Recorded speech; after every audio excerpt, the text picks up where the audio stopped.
मेरे अजीज मित्र मुकेश शर्मा जी को उज्जवल चौधरी का नमस्कार सलाम। पिछले 15 सालों से शायद मैं आपको जानता हूं। मैंने हर बार आपको बहुत ही हंसमुख देखा है, हर बार एक नई चिंता के साथ देखा है। मैं जूरी तरीके से आपके बच्चों के फिल्म फेस्टिवल में रह चुका हूं और मैंने देखा है आपका पैशनेट वर्क। आज जो काम कर रहे हैं आप, इस वक्त जो कर रहे हैं, जिस तरह से आप कहानियां बना रहे हैं, फिल्मों के माध्यम से, यूट्यूब चैनल के माध्यम से युवा संप्रदाय को अनुप्राणित कर रहे हैं, मोटिवेट कर रहे हैं, ये बहुत ही काबिले तारीफ है। आप जिस तरह से नृत्य, म्यूजिक, फिल्मों की कहानियां अपने मिथोलॉजी, इतिहास के पन्नों से भी और आम जिंदगी से, ऑर्डिनरी पीपल एक्स्ट्राऑर्डिनरी डीड्स, इन कहानियों को आप युवा संप्रदाय के सामने रख रहे हैं छोटे छोटे फिल्मों के माध्यम से। ये बहुत ही प्रशंसनीय है। मैं भी इंस्पायर्ड हूं, कोशिश करूंगा मैं भी कुछ काबिले तारीफ काम कर पाऊं। आपसे अनुप्राणित होकर डेली कोर्स के माध्यम से कोशिश कर रहा हूं, लेकिन जो आप कर रहे हैं उससे बहुत ही अनुप्राणित हूं। धन्यवाद। करते रहिए, जगाते रहिए, जागते रहिए।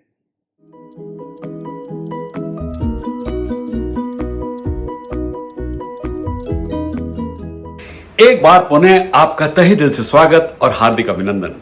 सच्चाई तो यह है कि मेरा कहानी सुनाना और आपका कहानी सुनना यह सिलसिला कभी खत्म नहीं होगा, क्योंकि ये एक मानवीय योजना की एक धरोहर है जो हमारे डीएनए का एक हिस्सा है। हम इसके साथ ही पैदा हुए हैं। आज की कहानी का नाम है जब चाणक्य यानी कौटिल्य को मिली सीख। राजा नंद के राज्य में चाणक्य का अपमान हुआ था और वो अपने अपमान का बदला लेना चाहते थे। जल्दी ही उनकी मुलाकात चंद्रगुप्त नाम के एक बालक से हुई जो आतुर था युद्धाभ्यास के लिए और ज्ञान पाने के लिए। चाणक्य ने उस बालक को पढ़ाना शुरू किया। उन्होंने चंद्रगुप्त के नेतृत्व में एक सेना जुटाने के लिए पर्याप्त धन एकत्रित किया, उन्हें युद्ध की रणनीतियों के बारे में सिखाया और चंद्रगुप्त को एक राजा के अधिकारों और कर्तव्यों के बारे में जानकारी दी। और फिर एक दिन जब चाणक्य को यह याद आया कि कैसे राजा नंद के राज्य में उनका अपमान हुआ था, तो उसका बदला लेने के लिए उन्होंने नंद के राज्य पर हमला करने का फैसला किया। चंद्रगुप्त की सेना राजा नंद की सेना की तुलना में अनुभवहीन थी और उनके सामने खड़ी नहीं हो पा रही थी। परिणाम स्वरूप चंद्रगुप्त हार गया और चाणक्य के साथ भागकर जंगल में छिप गया। एक दिन चाणक्य भोजन की तलाश में एक गांव में आए। जब वो एक झोपड़ी के पास से गुजर रहे थे तो उनके कानों में एक बच्चे के हंसने और खिलखिलाने की आवाज सुनाई दी। चाणक्य ने देखा कि उसकी मां उसे गर्मा गर्म चावल का दलिया परोस रही थी। लड़के ने खुश होकर जैसे ही चावल का दलिया खाना शुरू किया तो उसकी उंगलियां जल गई और वो रोने लगा। यह देखकर मां ने कठोर स्वर में कहा, बेशक उंगलियां तो जलेंगी ही, क्योंकि तुमने भी चाणक्य की तरह मूर्खता का काम किया है।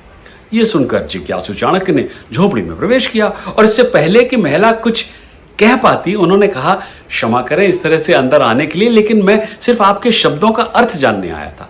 महिला को आश्चर्य हुआ, लेकिन फिर भी उसने जवाब दिया, मैं तो केवल अपने बेटे को उचित तरीके से खाने के लिए कह रही थी। मैंने उसे गर्मा गर्म चावल का दलिया परोसा और उसे एहसास होना चाहिए कि दलिया बीच में सबसे गर्म होता है। उसे पहले बाहरी किनारे से दलिया खाना शुरू करना चाहिए था, जो जल्दी ठंडा हो जाता है।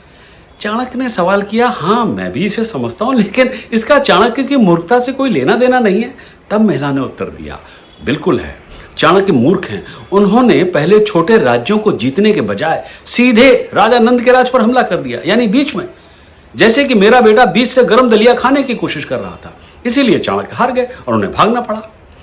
चाणक्य आश्चर्यचकित हुए और उन्हें विनम्रता पूर्वक उत्तर दिया, धन्यवाद मां, आपने मुझे युद्ध की रणनीति का एक अद्भुत पाठ पढ़ाया है। मैं दूसरी बार यह गलती नहीं करूंगा। यह कहकर चाणक्य चले गए।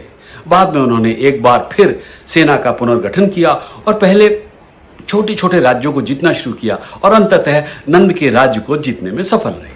कहानी खत्म। देखें क्या सीखा हमने चाणक्य की इस कहानी से।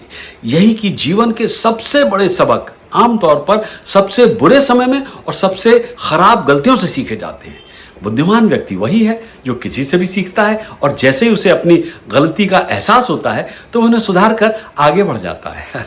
अगली बार एक और नई कहानी, एक और नई सीख। और हाँ, अगर अभी तक आपने चैनल को सब्सक्राइब नहीं किया है तो जरूर करें ऑटोमेटिक अलर्ट्स के लिए।